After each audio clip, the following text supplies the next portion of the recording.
Graduated in 1989, did pediatrics at Children's Hospital. Thought I was going to be a pediatric intensive care doc. I was flying as the flight surgeon on the helicopter. They let us moonlight then after we had done our intensive care unit rotation. So 3 nights a week, I was on call to go out in the helicopter. And I had a personal experience in that we were flying out after a kid that had played football that night in Fort Smith and had fallen out of the back of the pickup truck on the interstate and had a closed head injury. And as we came back, it became clear to me that no matter how well we did with that child, a teenager, how well we did, he wasn't going to go to college. He might not walk out of the hospital. We might keep him alive, but he was not going to live the life that he wanted to have for the rest of his life and what his parents and friends had expected. So I said, well, I'm going to do something different. I want to do a public policy path to keep kids from being in the back of the pickup truck to start with so that we don't need the intensive care unit for the next kid. I think you're at a crucial point in our healthcare system where we're about to do another pivot, except it's not going to be a pivot of one person. It's going to be a pivot for the whole healthcare system where the future delivery system and the future financing system is not going to be anything like you see in front of you today. And the one thing that I want to foremost do with you today is encourage you, in fact, implore you to look up at the horizon. I know I can remember medical school. I've had advisor roles, and your nose is to the grindstone now, getting through this rotation or getting through the next rotation. But I want you to lift up and look at the horizon to say, what do you see coming? So that you can actually make the best decisions about what the lifestyle and what the contribution you're making in investment now is going to be in the future, because it's going to be different. And what I'd like to do just in the next 45 minutes is zip through what I see on the horizon. I mean, I'm Surgeon General. That doesn't mean much, except I get to tell the governor what I see coming. And we just had a pretty good legislative session because we saw it coming and we could get things in position and we actually made some difference. So I'll go through here real quickly. And I want you to just hang with me. Any question you want to ask, somebody just put their hands up, stop me in the middle. Okay, I'm pretty easy going. That's what bothers me, that all y'all are on the back rows. All right, our healthcare system has been constantly changing. And what I want to emphasize is it's going to be rapidly changing going forward. It was just a little under, that's pretty big. It was just a little over 75 years ago that we discovered penicillin for the first time. Now I want you to think about every drug that you're learning how to prescribe, every test that you're able to order, every MRI scan that you can get. We just discovered penicillin in 1928, and we didn't use it in a live person until 1944. Okay, so everything about our healthcare system has happened largely in the last 70 years. And so in your lifetime, in the next 40 years, think about how much is going to change in the future. So lift up, look at the horizon so that you can make the best decisions about what and how you want to spend your life. Now, something else happened in the 40s that made our healthcare system different than every other healthcare system in the United States. Actually, we didn't have much we treated penicillin with back then, and we weren't worried about HIPAA or privacy issues. So we had direct-to-consumer marketing for penicillin. But something else happened. In the 40s, we were at war. We had millions of guys overseas fighting, some ladies, but mostly guys at that point. And there was huge manufacturing pressures, so there was huge inflationary pressures on wages. But it wasn't fair to give people a raise for somebody who stayed here to work while somebody who had been enlisted to go overseas was risking their life. So the federal government put a wage freeze in place, said you can't give raises. But employers are smart and they needed workers, and they said, well, I can't give you a raise, but I can give you health insurance. So that's how we started getting health insurance from our place of employment, where every other country does it a different way. And so that's why we have private employer-sponsored health insurance coverage. And we'll get back to how that's changing and what it has implications for in the future. Something else happened constitutionally. If our Constitution does not explicitly state that the federal government is responsible for it, it's the state's responsibility. Well, if we just discovered penicillin and used it for the first time in 1944, nobody thought about health insurance back in 1787 when they did the Constitution. So there's no federal responsibility until recently to help pay for health insurance for those that are not on Medicare and Medicaid. In 1957, they put the Hill-Burton Act that gave communities tax-free bonds. If you go over in the emergency room here, you'll find a plaque that says, "We treat without respect to your ability to pay." That's not right. We'll treat you regardless of whether you can pay or not. Somebody find the plaque and text it to me so I get it right next time. And that was because they gave UAMS and St. Vincent's and Baptist tax-free bonds. Every one of these hospitals was built 1957, 58, 59 because they got tax-free bonds to try to make it where people could be able to get health care. It was 65 when we added Medicare for the elderly and Medicaid for the poor. File this one away. You care for the elderly, you aid the poor. So you'll never get it wrong. Care for the elderly, aid the poor. It was 1973, the first time you could have physicians that were salaried, okay, under an HMO contract. The 90s, employers and Medicaid plans started to use it more.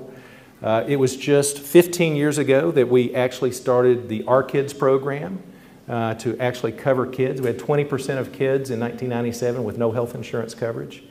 It was just 10 years ago that we added prescription drugs to the Medicare program. We would pay for your hospitalization, but we wouldn't give you prescriptions to keep you out if you were a senior when you went home. And finally, 2 years ago, the Patient Protection and Affordable Care Act, or Obamacare, or a lot of other names that have been applied, was passed, and we're in the middle of those changes.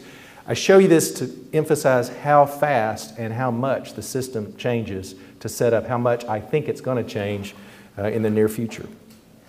Now, one of the drivers of that change is its cost. These are private sector health insurance premiums for Arkansas over the last decade. In 2000, it cost for a family of four about $6,000 a year. In 2010, almost $12,000.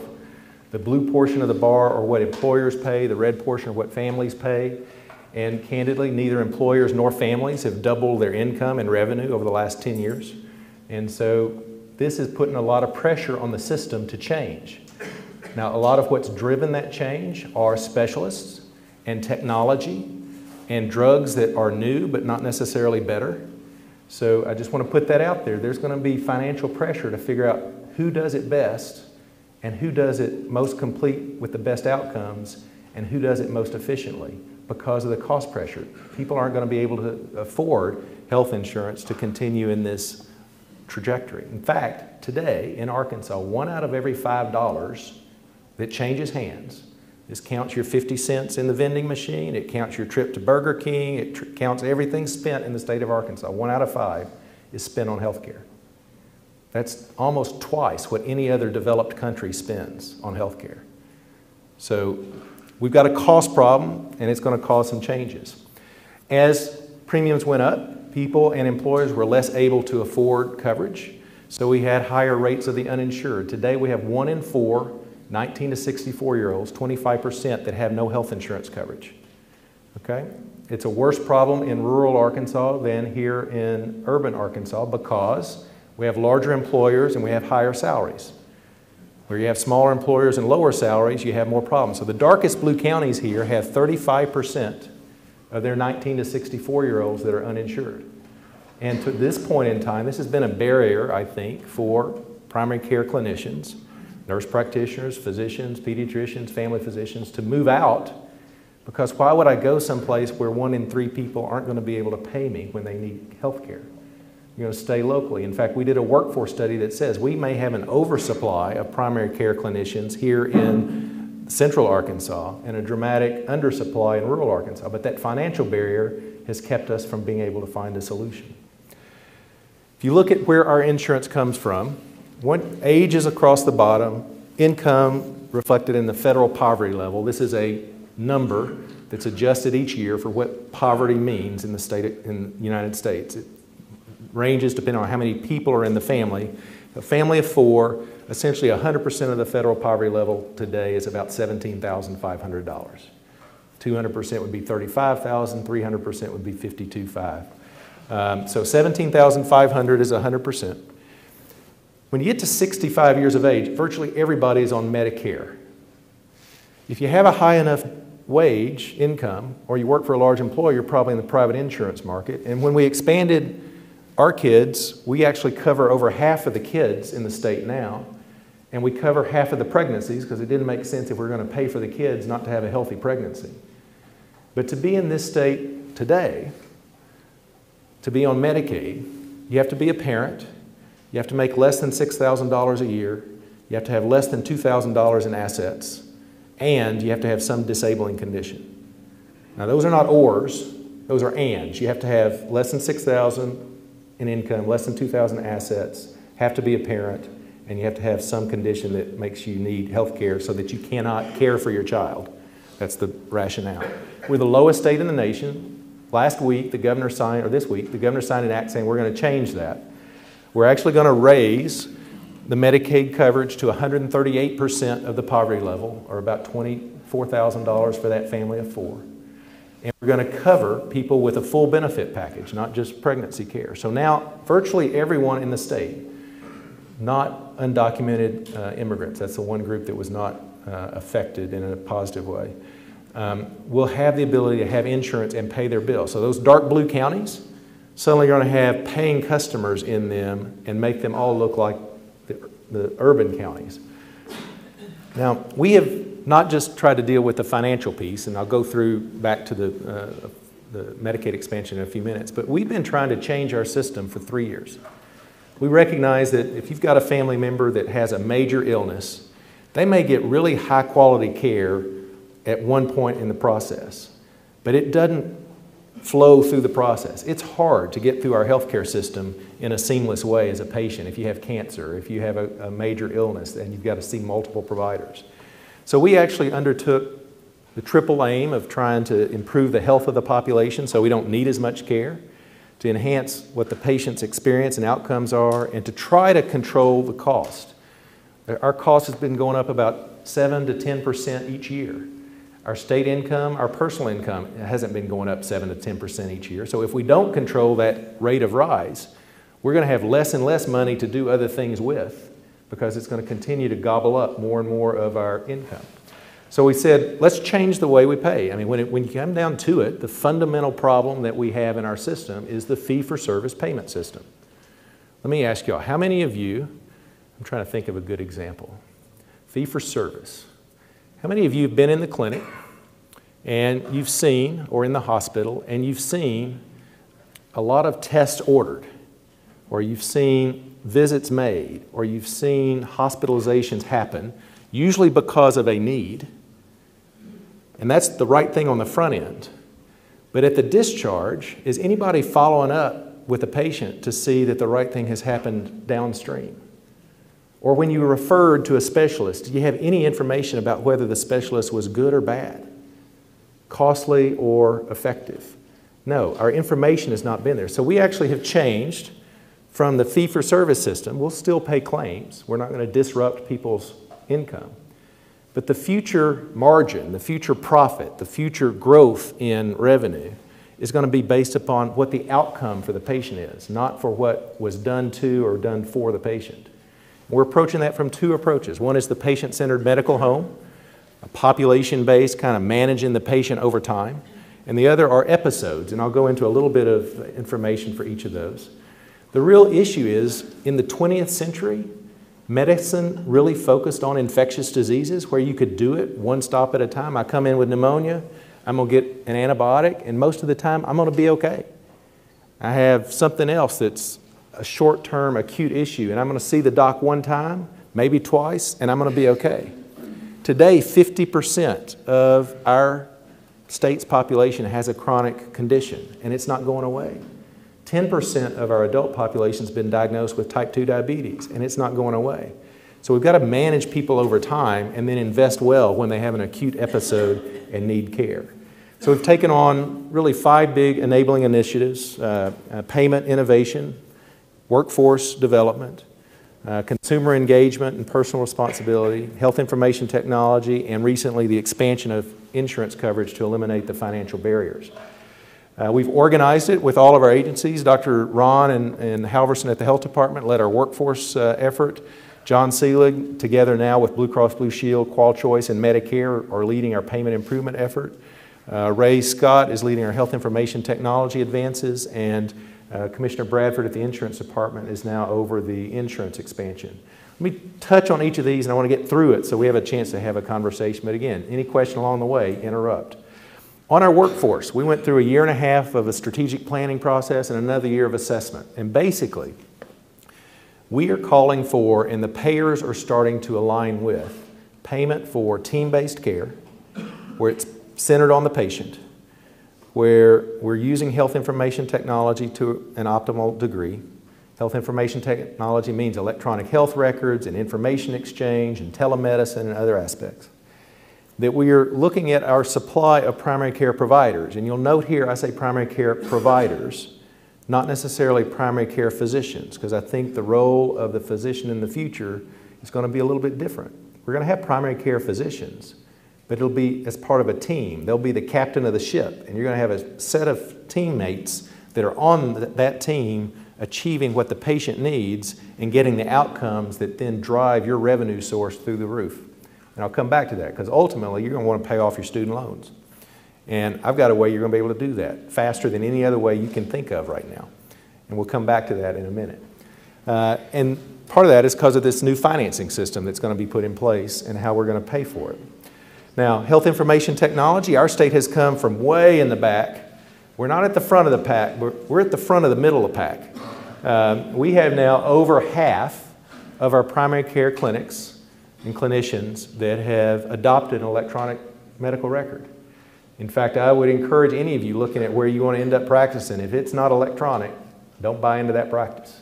And I tell the older guys, if you don't go electronic, you're not going to be able to sell your practice. Now there is a age cohort. How many of y'all have parents that are physicians? A few, okay. Over about 55 years of age, they just never learned to type. I'm serious. They never learned to type, and they can't make that computer hum, and they're using fingers, right? And what you're going to see is they're going to hire a high school student to be their transcriptionist on the electronic health record so that they can survive in the future. But y'all all type. You all use electronics in ways that I don't even fathom how you're using it. And the future in that clinic is going to be totally electronic, no paper. In fact, David Matthews from Jonesboro, any of y'all from Jonesboro? 3 years ago, before the incentives were in place, David stood up and said, we went to electronic health records and it was the best thing we ever did. And I asked him in a public forum, I said, why?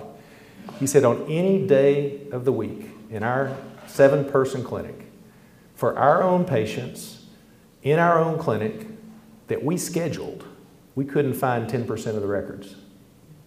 All right, now how many of y'all have had a problem in the UAMS system finding the record? No? Nobody has? Well, one, okay. No, it's going to be a totally different way of practicing, and it's going to be electronic. So we've got our docs coming on board with the electronic health records. We also are connecting people with a health information exchange or the State Health Alliance for Record Exchange. This is kind of the secure internet that the electronic records will talk back and forth with each other so that when you sit at your office in Dumas, you can pull up the record of the patient anywhere they were in the state and ultimately anywhere they were seen in the nation electronically and have that in front of you, integrated into your electronic record. Harrison has already gone live. They went live in January with all of their primary care clinics in the hospital using the exchange on electronic records going forward. And finally, we are, through the Commerce Department support, getting broadband out to rural parts of the state so that we can actually have our rural healthcare providers connected just like you are, sitting here with a wireless connection across all of UAMS's efforts. So health information technology is going to be part of that future. Now on payment improvement, and this we come to, I'm going to go a little deeper here because this is what I think is going to shift your horizon view of where you want to go and what you want to do. The payers, all of them, Medicare for seniors, Medicaid for the poor, QualChoice and Blue Cross, the 2 largest private companies, have agreed to come together and change the way they are paying clinicians. And this is the tip of the iceberg because I think we're getting a lot of interest because what we did was we didn't say we wanted managed care. We did not say that we wanted some administrative layer over our docs. Those payers came together and said we want to partner with our docs to invent and pay for a new and better system. The goals were to improve the quality of care and the outcomes, to ensure the effectiveness of what we're paying for, to promote early intervention and coordination, and to encourage referral to the highest value downstream providers. Now, what do I mean by that? So that you as a primary care clinician know who and where to send your patient when they need specialty care to get the best outcome. All right, I'm going to fire my first shot across the specialists to be in the room because it's already here. Walmart, who uses data and has a real interest on getting, what is their motto? Highest value for lowest cost, or what, I mean, whatever that is. If you need open heart surgery in the state, they will pay 100% of it if you will fly to the Cleveland Clinic to have the surgery. They pay 70% if you have it anywhere else in the state. Now, let that sink in for a minute. The largest employer has just said, we'll only pay 100% of it if you go to this one provider because they can demonstrate that they're the best in the nation and they're the most efficient and effective and get the lowest cost. Every other open heart surgeon in the state of Arkansas just lost the largest payor privately from the self-insured companies for open heart surgeries. So they're using clinical specialty areas of excellence. I think you're going to see that grow up here in the state in other areas. But it's not going to be as wide open, well, I'll just go do open heart surgery in Jonesboro or Fort Smith or wherever. They're going to be clinical specialty areas that the payors, whether it's the insurance companies or the self-insured companies, are directing patients where to go for specialty care to try to get better outcomes at lower cost. But what they're going to be dependent upon is having a primary care cadre of physicians and teams that are actually using that data to inform the patient where to go, so that the patient doesn't just get hit with 30% of the cost of an open heart surgery, that they're actually able to guide and manage the patient's care. So we're approaching payment improvement from two directions. One is by having, well, three directions. One is having the payers all together. And so the payers have come together to say, you know, we want to support the clinical workforce to move in a different direction. We want consistent incentives. We want change in the way practice happens. They are putting a new infrastructure in place, and they are investing in the patients, just like I talked about in that copayment, to seek the best care and the best outcomes at the lowest cost in the healthcare system. Now, we've approached it from really, actually from Medicaid's perspective, there are three. I'm going to focus on two. Up here at the top, when you're healthy and you just need some prevention, or you have a chronic condition that's not flared up, you need a medical home, a patient-centered medical home, helping you take care of yourself. You need a patient-centered medical home for when you get strep throat or mono or whatever, to help you take care of that infectious issue, but also to help manage the chronic conditions over time. Now, when you have an acute event and you need a very high-quality outcome and the payors want a most efficient delivery of service, then we're going to have an episode. Somebody where we're saying, we're investing a lot in your health care, and we want there to be a quarterback of the team. Right now, under the fee-for-service system, there's no quarterback. It's almost like, I used this analogy when I was giving some testimony up at Congress, and they were lamenting how much Medicare was costing. It's like y'all are paying for a professional team out on the football field. You're paying all the salaries, but you haven't designated who the quarterback is yet, and you're wondering why nobody's scoring any touchdowns. Designate a quarterback so that somebody's running the team, and that's what we've done with the episodes. Now, that for Medicaid, there are three other populations: the frail elderly, the severely mentally ill, and the developmentally disabled, for which it's not really a medical issue, it's more of a social support need, and there we're going to have health homes that are at. But I'm going to talk mostly about the patient-centered medical home and the episodes for the next few minutes. On the medical home, this is different. I mean, some of you have seen pieces of it, where you've got a nurse practitioner working with a physician, and you may have a pharmacist on the team helping you with medication management. We're talking about every person being able to avail themselves of that team-based care. And so where most medical costs occur outside the office of the primary care doc, we want the primary care doc to be the quarterback of the team responsible in the patient-centered medical home. Now, how does that happen? Really requires us to have the electronic stuff in place, electronic medical records that's connected to wherever the patient's going to show up. You got to have information from the payors about how good this specialist is compared to that one, so you know who to refer to. And you got to have some engagement with the patient. We are starting to see some of these major changes in primary care practices across the state. And it's exciting. It makes practice of primary care fun again. I actually have thought about, setting up a company in rural Arkansas, one of those darkest blue states, because that's where the thing's going to happen in the next 5 or 10 years. And I'm not saying that I would see all the patients, but if I hired 4 nurse practitioners and I saw the sick babies, they saw the healthy babies, we could do a really bang-up job on being a profitable primary care provider with all the electronic support that's available now out in the state. We actually got selected by the federal government to be an early demonstration of it in the Comprehensive Primary Care Initiative program. We picked 69 clinics, primary care clinics, mostly family physicians, because Medicare said you have to have at least 250 Medicare beneficiaries. All of those payers, Medicare, Medicaid, Blue Cross, Qual Choice, and Humana added to it, and United is about to add to it, are paying extra per member per month payments. Whatever the panel of patients are, they're paying additional payments on top of the claims that they're still paying to have those clinics change, to have them manage in a different way. And we're starting to have some real success stories and some real excitement come out of some of these clinics for being able to practice medicine, not where the doctor is like a gerbil on a wheel running faster and faster and faster just to make things work, but to where you have team-based care using electronic support to actually deliver much higher quality, much more efficient, and much less costly care. Now, it started in October. You'll see what the payment rates are. Medicare is paying on average $20 per member per month. Medicaid is paying about $10, the privates are paying about $5. There are targets for adopting electronic records and so forth, but this starts to be real money. One physician, primary care physician, who divulged what they were making is with $120,000 a year extra. Okay, that's on top of what they were making just on their claims-based system for trying to practice medicine in a different way. And the goal and the outcome is not the per member per month payments. What the payment improvement goal is to share with the quarterback the savings in the system. Andy Allison, our Medicaid director, told the Medical Society Board the following, and I'll share it with you because I think this is one of those horizon issues. Currently, our Medicaid program spends $4.5 billion a year.